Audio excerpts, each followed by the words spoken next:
Farmasetika kali ini saya akan menjelaskan tentang pembacaan resep secara singkat. Kita langsung masuk ke materi.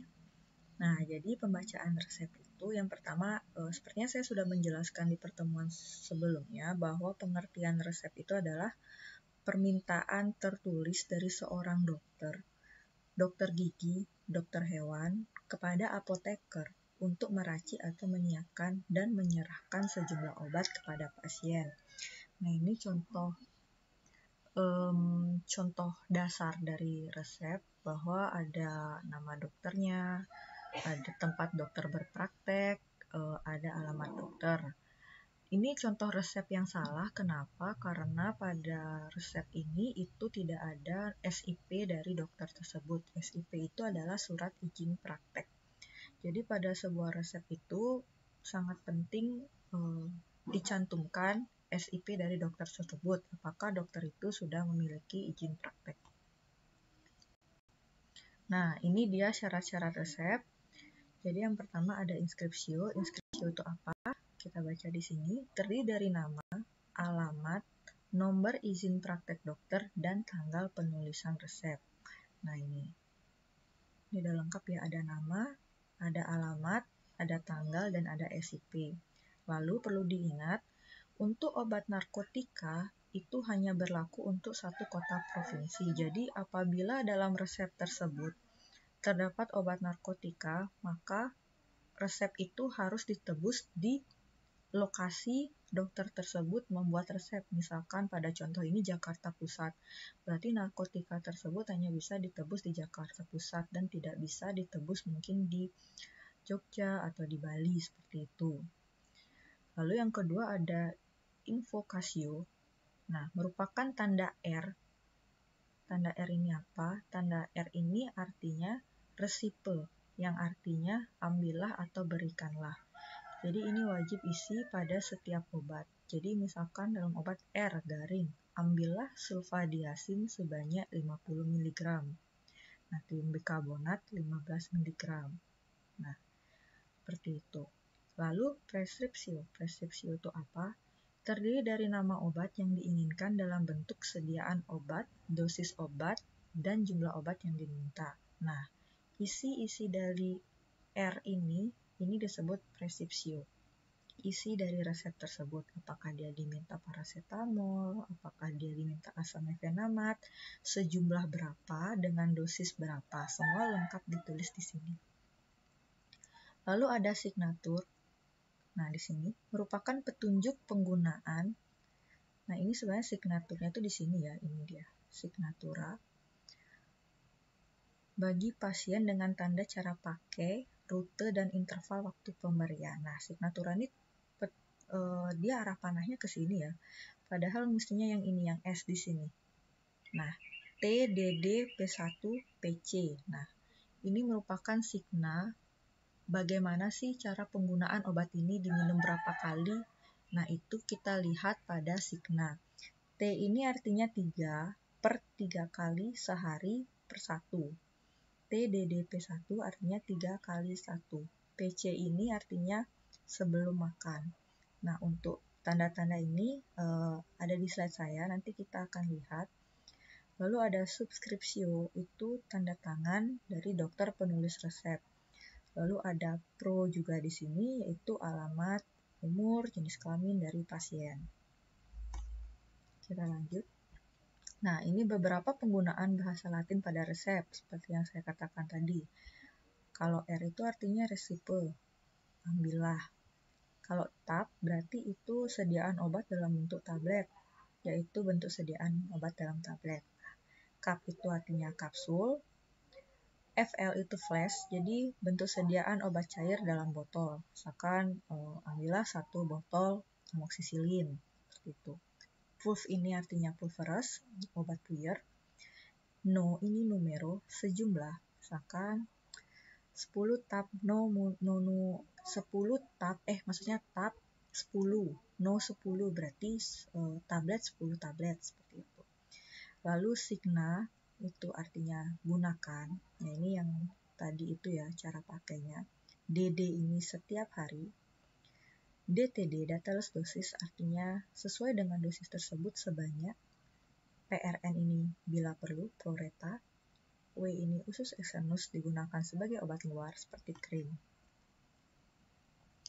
Lalu ada GTT, GUT, itu obat tetes. Lalu ada CTH ini sendok teh, kalau C besar itu sendok makan. Sendok teh itu biasanya sebesar 5 ml, sendok makan tuh 15 ml. Lalu ada PC, postkoenan ini sesudah makan. AC, antikoenan sebelum makan seperti obat-obat emah. IMM itu berarti harus di tangan dokter, jadi penggunaan obatnya harus berdasarkan dokter. MSF itu ambillah dan campurlah. Nah, ini contoh-contoh lain, kalau misalkan ada SITO atau PIM berarti itu harus segera, dan kalau PIM itu harus segera, bila tidak akan mengancam jiwa. Nah, ini hal-hal penting yang harus ada dalam resep. Yang pertama ada nama dokter, tempat praktek, nomor telepon, tempat dan tanggal pemberian, lalu ada paraf yang diberikan, tanda tangan untuk obat golongan narkotik, nama penerima resep, dan usia. Sama sini saya lupa menuliskan surat izin praktek dokternya ya. Di sini penting di sini. Nah, ini saya akan memberikan beberapa contoh pembacaan resep.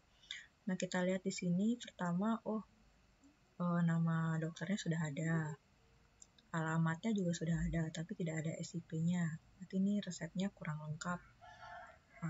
Ini perlu diperhatikan ya. Lalu ini bacanya bagaimana? Berarti R, seperti yang saya katakan tadi, ambillah paracetamol dengan dosis 500 mg sebanyak 10 tablet X. Cara penggunaannya adalah Signa, aturan pakai 2 kali sehari sebelum makan, AC. Seperti itu. Kepada pasien Ani, umur 23 tahun, Tangerang.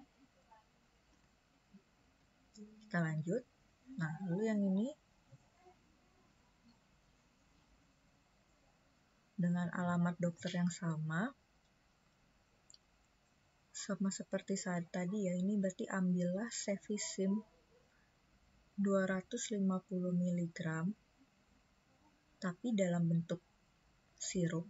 Jadi ini dosisnya 250 mg dalam bentuk sirup sejumlah 1. Untuk minumnya adalah 2 kali sehari CTH, berarti 5 ml karena dia 1 sendok teh. Nah, ini untuk resep racikan. Seperti biasa, sebelum kalian melihat isi resep, perhatikan apakah sudah lengkap preskripsionya. Maksudnya alamat dokternya itu, inskripsio. Di sana belum ada SIP-nya. Nah, lalu di sini untuk resep racikan, semisal diminta trimetropin 100 mg. Ada asam mefenamat 100 mg dalam R. Di sini ada MSF yang berarti ambillah dan campur. Dalam pulveres dengan dosis dengan masing-masing sebanyak 15. Lalu nanti diminum 3 kali 1 sesudah makan. Mari kita lihat di sini cara menghitungnya. Jadi trimetropin itu dalam pasaran itu dia dosis tabletnya sebesar 200 mg. Nah, di sini dia minta per masing-masing pulveres, masing-masing puyer sebanyak 15. Nah, berarti masing-masingnya itu berisi 100 mg, 100 mg. Nah, jadi kita kali dulu ya, 100 mg dikali 15 sebanyak 1500. Nah, 1500 ini berapa? Berarti kita bagi dengan 200. Dibagi 200, berarti kita membutuhkan 8 tablet trimetropin. Nah, 8 tablet trimetropin ini berarti sejumlah 1600 mg. Nah, kan yang diminta adalah 1500. Berarti nanti digerus, kemudian kalian timbang sebesar 1500 mg. Nah, saya ulangi lagi.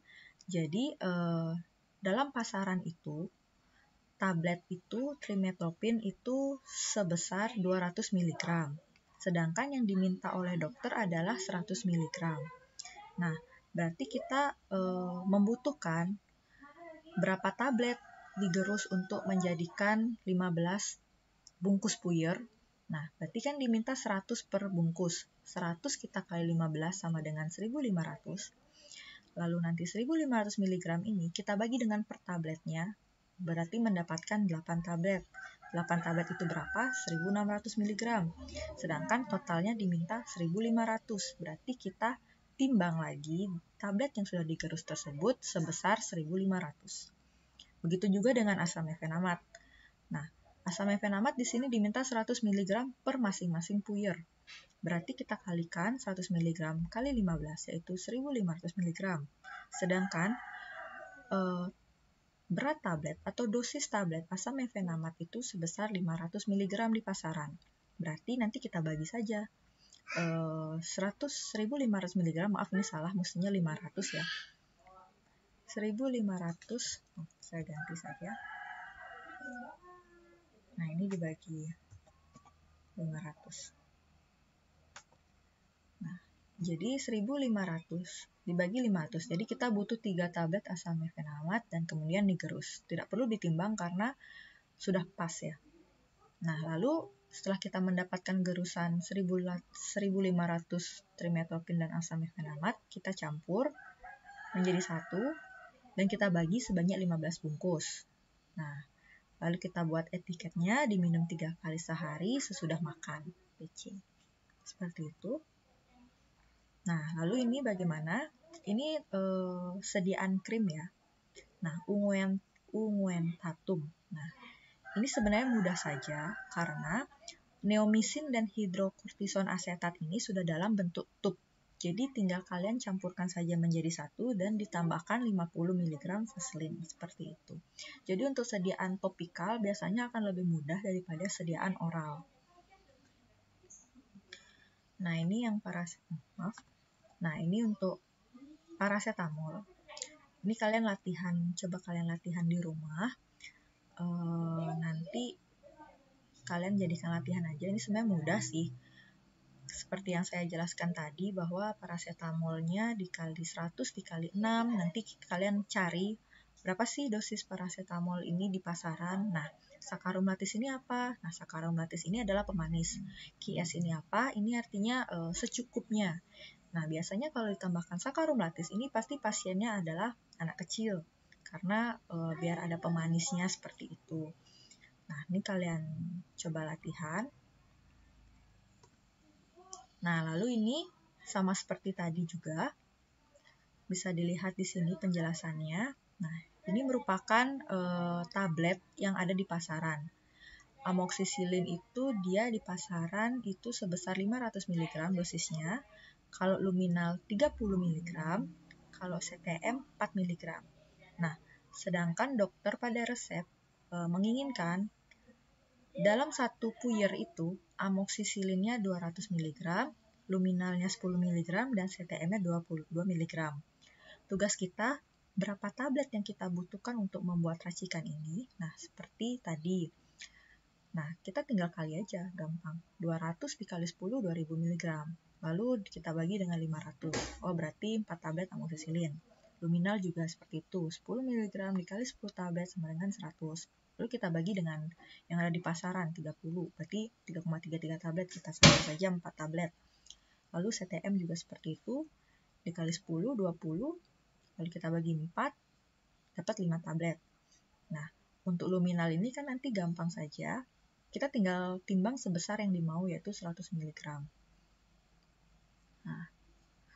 Nah ini dia. Ambillah 4 tablet amox, lalu digerus. Ambillah 4 tablet luminal, lalu digerus. Dan timbang sebanyak 100 mg. Lalu ambillah 5 tablet CTM, lalu digerus. Nah, ini penting yang poin 4. Campurlah masing-masing gerusan mulai dari bobot yang paling kecil. Nah, bobot yang paling kecil ini yang mana? CTM, setelah itu luminal, baru amoxicillin ya. Berarti urutannya adalah CTM dulu, lalu digerus dengan luminal, lalu digerus dengan amoxicillin, lalu dibagi menjadi 10 bagian, dan bungkus dengan kertas pulveris. Ini adalah contoh resep yang salah. Kenapa saya katakan demikian? Karena penggunaan amoksisilin di sini harus sampai habis. Dan apabila kalian menemukan resep amoksisilin yang diracik itu tidak boleh. Karena obat-obat lainnya seperti CTM dan luminal ini dapat tidak harus habis seperti itu. Jadi obat ini sebenarnya tidak boleh diracik bersamaan karena cara penggunaannya berbeda antara amoksisilin dan luminal seperti itu. Nah, ini diminum TDD Wolf AC 3 kali sehari sebelum makan. Lalu ada salinan resep. Salinan resep itu apa? Salinan resep adalah salinan yang dibuat apoteker. Selain memuat semua keterangan yang terdapat dalam resep asli, harus memuat pula nama dan alamat apotik, nama dan sia, tanda tangan, paraf apa, det atau detur yang artinya obat sudah diserahkan, atau nedetul atau obat yang belum diserahkan. Lalu ada nomor resep dan tanggal pembuatan. Apa fungsi salinan resep? Salinan resep dapat digunakan sebagai ganti resep, misalnya bila sebagai obat diambil atau untuk mengulang resep tersebut, maka resep asli nanti diganti dengan kopi resep untuk mengambil yang sebagian tersebut. Jadi, misalkan pasien itu dia pasien yang rutin meminum obat.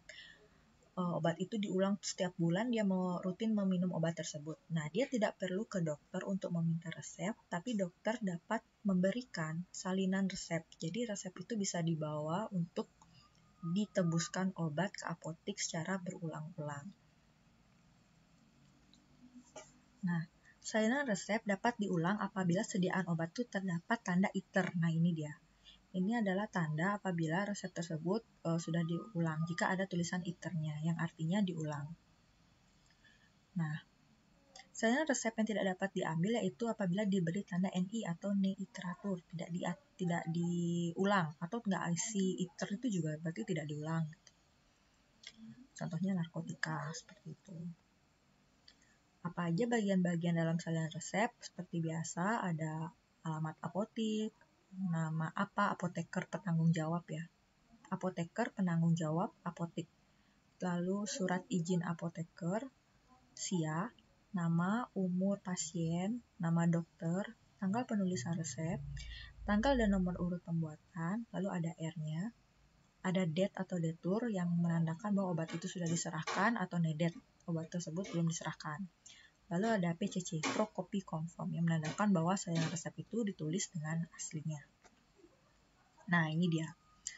Jadi, ini misalkan resep asli, ini adalah salinan resep. Ada tulisan salinan resepnya, yang dimana salinan resep ini dibuat oleh apotik Cerah Selalu. Nah, dari dokter Sehat Selalu ke apotik Cerah Selalu. Nah, di sini dalam salinan resep ini ada nomor resepnya, ada tanggal, dua tanggalnya, yaitu tanggal resep asli dan tanggal kopi resep dibuat. Ini kebetulan mungkin saat mengambil obat dan resep asli tanggalnya sama. Nah, isi nama dokter dan isi nama pasien. Nah, di sini kita lihat bahwa pasien itu ingin menebus obat Tamofen sebanyak 30 tablet dan ingin menebus Teregran M sebanyak 30 tablet. Namun pada saat dia ke apotik, ternyata mungkin dia kurang uang atau di apotik tidak menyediakan, maka apotik dapat memberikan salinan resep yang menandakan bahwa obat Tamofen itu sudah diberikan dan Telegram belum diberikan. Nah, seperti itu. Det ini artinya sudah diambil dan nedet belum diambil. Lalu ada PCC di sini. PCC kemudian tanda tangan dari apoteker yang menandakan bahwa resep ini disalin berdasarkan resep aslinya. Nah, ini dibawa pasien, salinan resep ini nanti akan dibawa pasien, dan resep asli akan kita ambil, kita menjadikan arsip di apotik. Nah, salinan resep ini nantinya akan dibawa oleh pasien ke apotik lain untuk menebus sisa obat yang belum diambil, yaitu Teregran M tablet sebanyak 30. Nah, bagaimana dengan resep ITER? Nah, kalau resep ITER itu seperti ini. Jadi ada pengambilan pertama, kedua, ketiga sesuai dengan jumlah ITER yang tertulis. Di sini tertulis ITER 2 kali. Mari kita baca ceritanya dulu di sini. Jadi Pasien datang pertama kali ke apotik membawa resep di atas. Nah, resep ini dari dokter sehat selalu. Nah, apa aja isinya? Tamofen dan Telegran. Nah, pasien menerima 30 tablet Tamofen dan 30 tablet Telegram. Nah, pasien datang, resep itu nanti akan disimpan oleh apotik dan pasien akan mendapatkan kopi resep seperti di samping yang ini. Karena ini diiter 2 kali, berarti resep ini akan diulang lagi. Nah, saat resep ini di copy pertama kali, maka kita akan menulis di sini date orig, yang artinya sudah diambil berdasarkan resep aslinya. Ini penanda bahwa resep tersebut sudah disalin 1 kali. Nah, setelah disalin 1 kali, maka kan ini iternya 2 kali. Berarti harus disalin kembali untuk pengambilan ketiga kalinya. Nah, pada pengambilan ketiga kalinya, sini kita baca, setelah 1 bulan berlalu, pasien datang ke apotik membawa kopi resep di atas. Yang ini. Pasien mendapatkan kembali Telegran 30 tablet dan Tamofen 30 tablet dan Telegran M 30 tablet.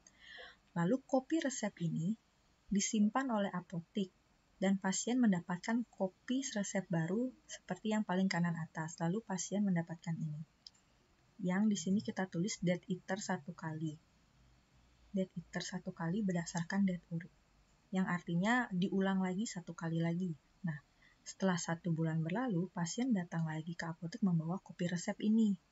Yang akan diiter 1 kali lagi. Pasien mendapatkan Tamofen lagi 30 dan Telegran lagi 30.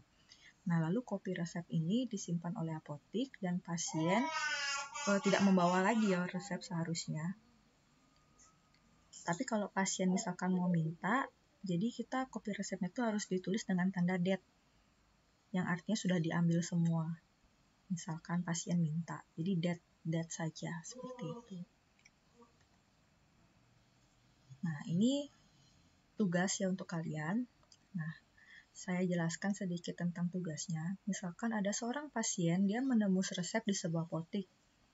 Pasien tersebut membawa salinan resep yang berisi berbagai macam obat. Anda sebagai apoteker yang berjaga di apotek itu menerima resep tersebut dan menebusnya untuk pasien.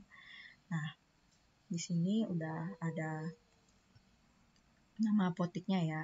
Kalau misalkan kita lihat di sini, ini ternyata salinan resep.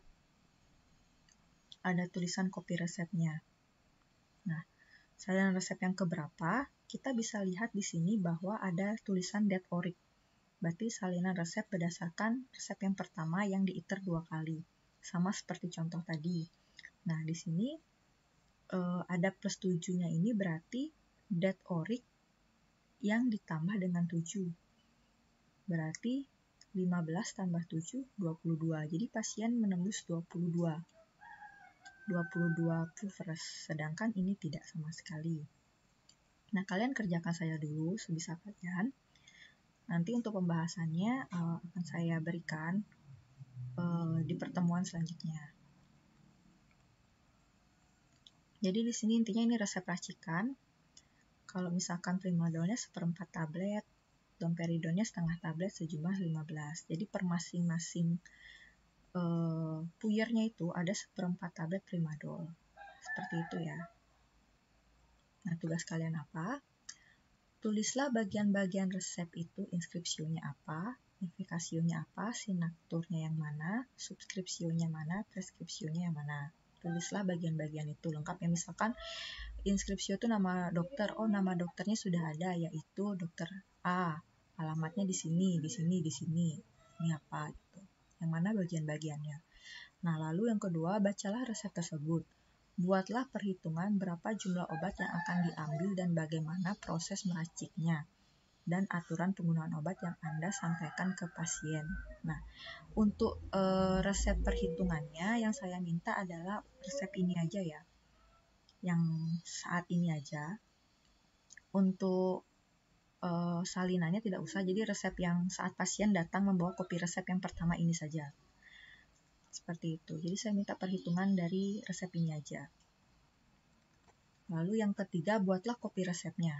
Nah, ini kan resep yang sudah diminta diiter 2 kali, berarti kalian membuat kopi resepnya 1 kali lagi. Nah, bagaimanakah kopi resepnya itu? Ini kalian buat. Nah, ini tugas yang kedua. Sama. Anda sebagai seorang apoteker yang berjaga di apotek, pasien datang membawa resep racikan sebagai berikut. Nah, ini tidak ada iternya ya, karena ini dari rumah sakit TNI langsung. Jadi, sama, bacalah resep tersebut dan lakukan dispensing obat berdasarkan resep tersebut. Dispensing itu apa? Jadi ini sama kayak ini. Jadi nomor 1 dan 2. Poin nomor 1 dan 2 itu adalah dispensing. Nah, dispensing obat. Jadi kalian nanti kerjakan yang mana bagian inskripsionya dan lain-lain sebagainya seperti biasa sampai signatur. Nah, lalu berapa sih obat-obat yang diambil sampai kalian serahkan itu ke pasien dengan cara penggunaannya masing-masing. Perhatikan di sini ada 3R, berarti ada 4 jenis obat yang akan kalian berikan ke pasien.